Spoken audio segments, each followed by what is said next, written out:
Relic of Doom. In the heart of a forgotten village, shrouded in mist and mystery, there lay an ancient relic known only to a few.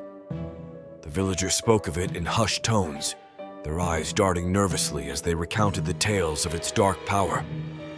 They called it the Relic of Doom, a cursed artifact said to bring misfortune to anyone who dared to possess it. The relic was hidden deep within the crumbling walls of an abandoned church, its once majestic spire now a mere shadow against the stormy sky.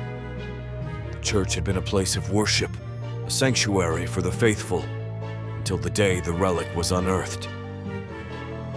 That day marked the beginning of a series of calamities that befell the village. Crops withered, livestock perished, and a pall of despair settled over the land. Among the villagers was a curious young woman named Alara. With raven black hair and a spirit as wild as the winds that swept through the village, she was drawn to the stories of the relic. While others cowered in fear, Alara felt an insatiable urge to uncover the truth. What was this relic? Was it truly cursed, or merely a scapegoat for the village's misfortunes? One stormy evening, as thunder rumbled ominously overhead, Alara made her way to the church. The air was thick with tension, and the shadows seemed to whisper secrets of their own. She pushed open the creaking door, its sound echoing like a warning through the empty halls. Inside, the church was cloaked in darkness, the only light filtering through the cracked, stained glass, casting eerie patterns on the stone floor. As she ventured deeper, Alara felt a chill creep up her spine.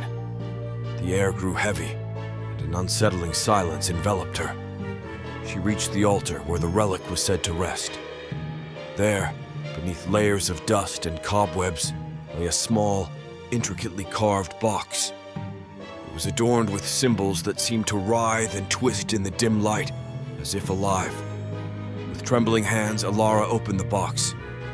Inside, nestled in crimson velvet, was a small obsidian stone, its surface glimmering like the night sky.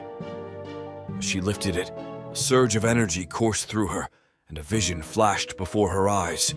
A glimpse of the village engulfed in flames, its people screaming in terror. The vision faded, leaving her breathless and shaken. Suddenly the church trembled, and the shadows around her began to writhe. Alara realized she was not alone. Figures emerged from the darkness, their faces twisted in anguish, their eyes hollow and pleading. They were the souls of those who had fallen victim to the relic's curse, trapped in a limbo of despair. "Release us!" they wailed, their voices a haunting chorus. "The relic binds us to this place!" Alara's heart raced. She understood now that the relic was not merely a source of doom. It was a prison for the tormented souls of the village. The calamities that had befallen them were not the relic's doing, but rather the result of their own fear and despair, feeding the darkness that surrounded it.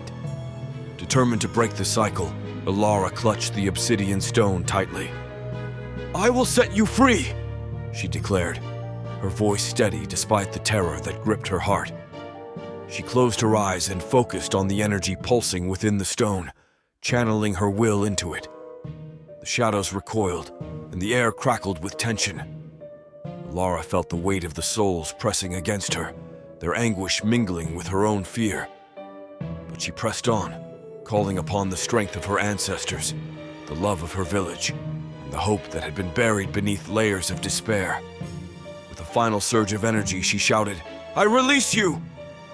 The obsidian stone erupted in a blinding light, illuminating the church and banishing the shadows. The anguished faces of the souls transformed, their expressions shifting from despair to relief as they were freed from their torment. As the light faded, Alara found herself alone in the church, the relic now nothing more than a pile of ash at her feet. The air felt lighter, the oppressive weight of fear lifted. She stepped outside, the storm clouds parting to reveal a sky filled with stars, twinkling like the eyes of the freed souls. The village was quiet, but a sense of peace had returned. Alara knew that the true power of the relic lay not in its curse, but in the courage to confront one's fears. She had broken the cycle, and in doing so, had restored hope to her village. From that day on, the villagers spoke of Alara not as a fool who sought the relic, but as a brave soul who faced the darkness and emerged victorious. The Relic of Doom became a tale of caution, a reminder that sometimes the greatest horrors lie not in the objects we fear, but in the shadows we allow to linger within ourselves.